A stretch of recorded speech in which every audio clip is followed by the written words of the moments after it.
Hi, it's Sue. Thanks for joining me for today's Bible reading. It is for August 23rd, and I'm reading Jeremiah 38 to 41 from the World English Bible.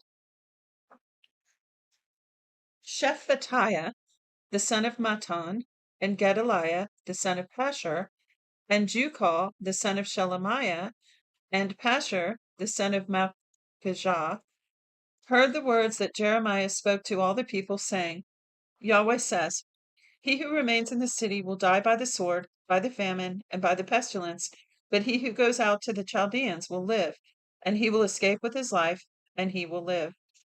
You know, there goes again. Um, as I was saying probably almost a year ago about this certain version, the World English Bible being leaning more toward a literal translation, it can be really awkward in the grammar. And I still don't understand some of this. Of course, I haven't looked it up to try to understand it. But for instance, this one part at the top where it says so and so and so and so and so and so and so and so. Normally in our modern grammar, we would just put commas and not keep saying and over and over again. Makes me want to edit it. But being that literal translation, that's how it comes through. But what I don't get is why that sentence is like that, but then they'll come into one that's more in line with our modern grammar rules, and it's just fine and easy to read and easy to listen to. Kind of funny like that. But verse 2 Yahweh says, He who remains in the city will die by the sword, by the famine, and by the pestilence, and he who goes out to the Chaldeans will live. Now, remember that went with the other day. He's saying, Look, just submit to them and go with them, and you'll be fine. Don't rebel, don't fight. I think that's fascinating. God, he's already made up his mind. I tried to warn you. Verse 3 Yahweh says, This city will surely be given into the hand of the army of the king of Babylon, and he will take it. Then the princes said to the king, Please let this man be put to death, because he weakens the hands of the men of war who remain in the city, and the hands of all the people in speaking such words to them. For this man doesn't seek the welfare of this people, but harm. Now, see, I don't intend to keep talking through this whole reading today. I intended to just get on, read it, and get off for the sake of time, but I can't help it. So here we have Jeremiah speaking truth. This is a perfect example of what we don't want to do. This is one that we can really apply to our own life, okay? In the natural, just leaning on our own understanding, just following human logic, which is generally a good idea. But in this case with these guys, it wasn't. So generally by human logic, it seems like they're right.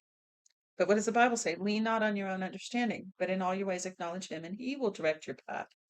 So here they're saying, look, we don't, you're affecting the morale of the warriors, telling them that they can't win, just surrender. And they want to put Jeremiah to death because of it. But in reality, Jeremiah is speaking the truth directly from the Lord, and they don't have ears to hear, and they're going to end up in trouble because of it. That should be fair warning to any of us to seek first the kingdom of God and his righteousness, right? Yes, use wisdom and logic and science and facts and use our brain, don't throw it away, but follow the Holy Spirit. Verse 5 Zedekiah the king said, Behold, he is in your hand, for the king can't do anything to oppose you. Then they took Jeremiah and threw him into the dungeon of Malchijah, the king's son, that was in the court of the guard.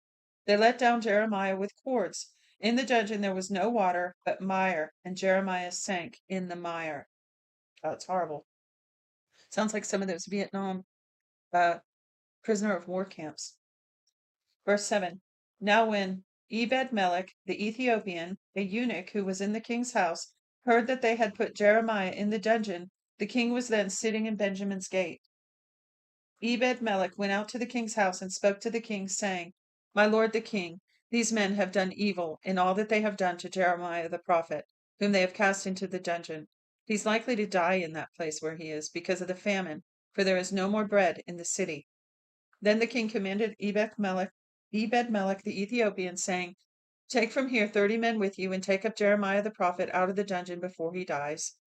So Ebed-Melech took the men with him and went into the house of the king under the treasury, and took from there rags and worn-out garments, and let them down by the cords into the dungeon to Jeremiah. Ebed-Melech the Ethiopian said to Jeremiah, Now put these rags and worn out garments under your armpits, under the cords. Jeremiah did so. So they drew up Jeremiah with the cords and took him out of the dungeon, and Jeremiah remained in the court of the guard. Then Zedekiah the king sent and took Jeremiah the prophet to himself in the third entry that is in Yahweh's house. Then the king said to Jeremiah, I will ask you something, hide nothing from me.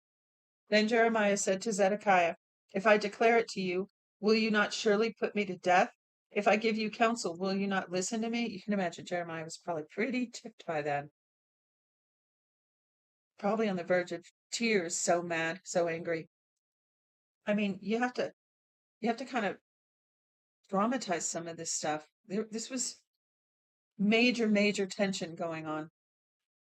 Verse 16. So Zedekiah the king swore secretly to Jeremiah, saying, as Yahweh lives, who made us this soul, I will not put you to death, neither will I give you into the hand of these men who seek your life. Then Jeremiah said to Zedekiah, Yahweh, the God of armies, the God of Israel, says, if you will go out to the king of Babylon's princes, then your soul will live, and this city will not be burned with fire. You will live along with your house.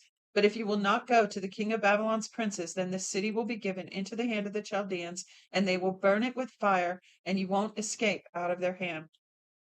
Zedekiah the king said to Jeremiah, I am afraid of the Jews who have defected to the Chaldeans, lest they deliver me into their hand and mock me.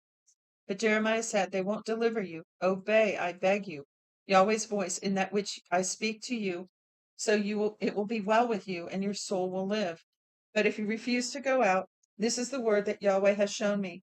Behold, all the women who are left in the king of Judah's house will be brought out to the king of Babylon's princes, and those women will say, your familiar friends have turned on you and have prevailed over you. Your feet are sunk in the mire, and they have turned away from you. They will bring out all your wives and your children to the Chaldeans. You won't escape out of their hand, but will be taken by the hand of the king of Babylon. You will cause this city to be burned with fire. I never saw that before, that it was Zedekiah's fault that Jerusalem burned. That never occurred to me. I don't know how I missed that every time I read it. You will cause this, because, yeah, it'll be his fault. You will cause this city to be burned with fire. Then Zedekiah said to Jeremiah, let no man know these words, and you won't die. But if the princes hear that I have talked with you, and they come to you and tell you, declare to us now what you have said to the king. Don't hide it from us, and we will not put you to death. Also tell us what the king said to you. Then you shall tell them, I presented my supplication before the king, that he would not cause me to return to Jonathan's house to die there. Then all the princes came to Jeremiah and asked him, and he told them according to all these words that the king had commanded. So they stopped speaking with him, for the matter was not perceived. So Jeremiah stayed in the court of the guard until the day that Jerusalem was taken. Chapter 39. In the 9th year of Zedekiah king of Judah, in the 10th month, Nebuchadnezzar king of Babylon and all his army came against Jerusalem and besieged it. In the 11th year of Zedekiah, in the 4th month, the 9th day of the month, a breach was made in the city. All the princes of the king of Babylon came in and sat in the middle gate. Nergal-Sharezer, Zamgemibo, Sar-Sechem, Rabsaris, Nergal-Sharezer, Rab-Mag, with all the rest of the princes of the king of Babylon. When Zedekiah the king of Judah and all the men of war saw them, then they fled and went out of the city by night by the way of the king's garden, through the gate between the two walls, and he went out toward the Arabah. But the army of the Chaldeans pursued them and overtook Zedekiah in the plains of Jericho. See, he didn't obey. When they had taken him, they brought him up to Nebuchadnezzar, king of Babylon, to Riblah in the land of Hamath, and he pronounced judgment on him. Then the king of Babylon killed Zedekiah's sons in Riblah before his eyes. The king of Babylon also killed all the nobles of Judah. Moreover, he put out Zedekiah's eyes and bound him in fetters to carry him to Babylon. Verse 8. The Chaldeans burned the king's house and the houses of the people with fire, and broke down the walls of Jerusalem. Then Nebuchadnezzar, the captain of the guard, carried away captive into Babylon the residue of the people who remained in the city. Because if you don't know or you haven't been listening, this is the third incursion of the Babylonians into Jerusalem. And this is a time when they're going to destroy the temple and burn it. Prior to that, they had taken things out of the temple and taken people from the city, but this time it's over. Verse Let me just start again at verse 8. The Chaldeans burned the king's house and the houses of the people with fire and broke down the walls of Jerusalem. Then Nebuzaradan, the captain of the guard, carried away captive into Babylon the residue of the people who remained in the city, the deserters who also fell away to him, and the residue of the people who remained. But Nebuzaradan, the captain of the guard, left of the poor of the people who had nothing in the land of Judah and gave them vineyards and fields at the same time, because they're going to keep it as an outpost, right? And they want the fruit and all that to be managed by somebody. Verse 11. Now Nebuchadnezzar, king of Babylon, commanded Nebuzaradan, the captain of the guard, concerning Jeremiah, saying, take him and take care of him. Do him no harm, but do to him as he tells you. Well, that's interesting. So Nebuzaradan, the captain of the guard, sent with Nebuchadnezzar, Rabsaris and Nergal-Sharezer and Rabmag, and all the chief officers of the king of Babylon. They sent and took Jeremiah out of the court of the guard and committed him to Gedaliah, the son of Ahikam, the son of Shaphan, that he should carry him home. So he lived among the people. Now Yahweh's word came to Jeremiah while he was shut up in the court of the guard, saying, go and speak to Ebed-melech the Ethiopian, saying, Yahweh of armies, the God of Israel, says, behold, I will bring my words on this city for evil and not for good, and they will be accomplished before you in that day. But I will deliver you in that day, says Yahweh, and you will not be given into the hand of men for whom you are afraid. For I will surely save you, and you won't fall by the sword, but you will escape with your life, because you have put your trust in me, says Yahweh. So I guess he went back in time to tell that, because it's showing how this word that he wouldn't be harmed had just been fulfilled, because Nebuchadnezzar sent for him to be brought to him and protected him. Cool. All right, chapter 40. The word which came to Jeremiah from Yahweh after Nebuzaradan, the captain of the guard, had let him go from Ramah, when he had taken him being bound in chains among all the captives of Jerusalem and Judah, who were carried away captive to Babylon. So I guess Nebuchadnezzar must have gotten word that Jeremiah was speaking kind of on his behalf, that Jeremiah was speaking something that Nebuchadnezzar would want to hear, that he was going to have victory over this city. It's so interesting. 2, it's just interesting how that bureaucracy works, the negotiation, that this powerful king Nebuchadnezzar took interest in Jeremiah the prophet because he was prophesying for him. Verse 2. The captain of the guard took Jeremiah and said to him, Yahweh your God pronounced this evil on this place, and Yahweh has brought it and done according as he spoke. Because you have sinned against Yahweh and have not obeyed his voice, therefore this thing has come on you. Now behold, I release you today from the chains which are on your hand. It seems good to you to come with me into Babylon. Come, and I will take care of you. But if it seems bad to you to come with me into Babylon, don't. Behold, all the land is before you. Where it seems good and right to you to go, there go. Now, while he had not yet gone back, go back then, he said, to Gedaliah the son of Ahikam, the son of Shaphan, whom the king of Babylon has made governor over the cities of Judah, and dwell with him among the people, or go wherever it seems right to you to go. So the captain of the guard gave him food and a present and let him go. Then Jeremiah went to Gedaliah the son of Ahikam to Mitzpah, and lived with him among the people who were left in the land. So he went with the governor who was Nebuchadnezzar had put in place there to keep Jerusalem or Judah. Excuse me. Verse 7. Now when all the captains of the forces who were in the fields, even they and their men, heard that the king of Babylon had made Gedaliah the son of Ahikam governor over the land, and had committed to him men, women, children, and of the poorest of the land, of those who were not carried away captive to Babylon, then Ishmael the son of Nethaniah, and Johanan and Jonathan the sons of Kareah, and Sariah the son of Tanhumeth, and the sons of Iphi the Netophathite, and Jezaniah the son of Mechathite, they and their men came to Gedaliah to Mitzpah. Gedaliah the son of Ahikam the son of Shaphan swore to them and to their men, saying, don't be afraid to serve the Chaldeans. He must have been talking to Jeremiah, huh? Don't be afraid to serve the Chaldeans. Dwell in the land and serve the king of Babylon, and it will be well with you. As for me, behold, I will dwell at Mitzpah to stand before the Chaldeans who will come to us. But you, gather wine and summer fruits and oil, and put them in your vessels, and dwell in your cities that you have taken. Likewise, when all the Jews who were in Moab and among the children of Ammon and Edom Edom, and who were in all the countries, heard that the king of Babylon had left a remnant of Judah, and that he had set over them Gedaliah the son of Ahikam, the son of Shaphan. Then all the Jews returned out of all the places where they were driven, and came to the land of Judah to Gedaliah, to Mizpah, and gathered very much wine and summer fruits. So it's almost like God did a reset there, It had just become so corrupt. And if I could take a little rabbit trail, that's a pattern in the Bible, and I believe in history in general. I see it as a monopoly game. So all the power kind of collects at the top. It's corrupt. And what has to happen? It has to either somehow become uncorrupt, which does not happen, or it has to be demolished and reset.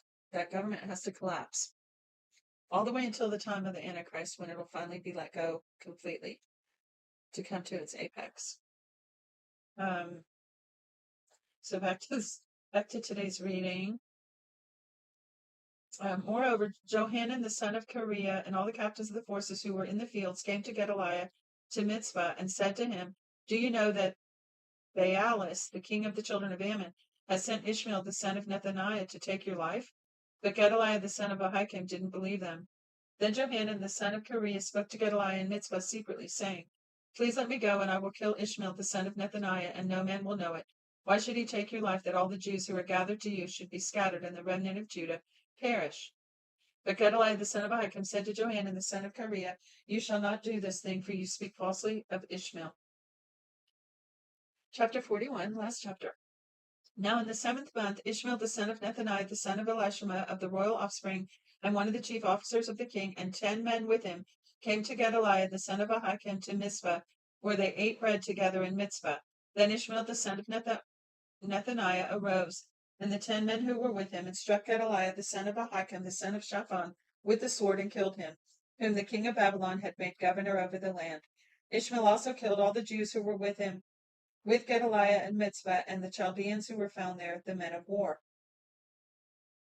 The 2nd day after he killed Gedaliah, no man knew it, men came from Shechem, from Shiloh, and from Samaria, even 80 men, having their beards shaved and their clothes torn, and having cut themselves, with meal offerings and frankincense in hand, to bring them to Yahweh's house. Ishmael the son of Nethaniah went out from Mizpah to meet them, weeping along as he went. And as he met them, he said to them, "Come to Gedaliah the son of Ahikam." It was so, when they came to the middle of the city, that Ishmael the son of Nethaniah killed them, and cast them into the middle of the pit, he and the men who were with them. Good Lord. But 10 men who were found among those who said to Ishmael, "Don't kill us, for we have stores hidden in the field of wheat and barley and oil and honey." So he stopped and didn't kill them among their brothers. Now the pit in which Ishmael cast all the dead bodies of the men whom he had killed by the side of Gedaliah, this was that which Asa the king had made for fear of Baasha king of Israel. Ishmael the son of Nethaniah filled it with those who were killed. Then Ishmael carried away captive all the people who were left in Mizpah, even the king's daughters, and all the people who remained in Mizpah, whom Nebuzaradan, the captain of the guard, had committed to Gedaliah the son of Ahikam. Ishmael the son of Nethaniah carried them away captive and departed to go over to the children of Ammon. But when Johanan the son of Kareah and the captains of the forces who were with him heard of all the evil that Ishmael the son of Nethaniah had done, then they took all the men and went to fight Ishmael the son of Nethaniah, and found him by the great waters that are in Gibeon. Now when all the people who were with Ishmael saw Johanan the son of Kareah and the captains of the forces who were with him, then they were glad. So all the people who Ishmael had carried away captive from Mizpah turned about and came back, and went to Johanan the son of Kareah.